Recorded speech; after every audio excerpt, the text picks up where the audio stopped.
అనిత ఏంటి ఇది? పాటలు పెద్దగా వస్తాయంట బావా. 150 రూపాయలు ఇచ్చుకున్నాను. ఎంత డబ్బులు ఎక్కడవే? దాచుకున్నా డబ్బులు. బావ నానమ్మ ఏంటి అక్కడ ఏదో పగిలింది? ఆ నానమ్మ, బావేదో పాటలు వచ్చే డబ్బా కొన్నాడు. నువ్వు వస్తున్నావని భయంతో కిందన పడేశాడు. వామ్మో, ఎంత పని చేసావురా ఎదవగోలిగా. దాచుకున్న డబ్బులన్నీ ముగ్గు పాలు చేసావురా. ఏది అవునా, నేను కాదే.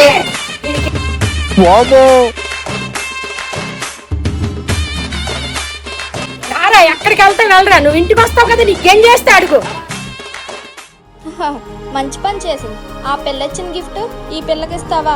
తప్పు కదా. అసలు ఈ మరదల మీద నీ ఫీలింగ్ ఏంటి? నా ఫీలింగ్ ఏమో గానీ మా అమ్మమ్మ మాత్రం మేడ మీద పడుకున్నప్పుడు కథలకు బదులు సొల్లంతా చెప్పేది. ఇప్పుడు గొడవ పడుతూనే ఉంటారు ఇద్దరు ఇద్దరును. మూడు పిల్లల్లో ఉండండిరా. చీ అమ్మమ్మ, ఏం మాట్లాడుతున్నావే?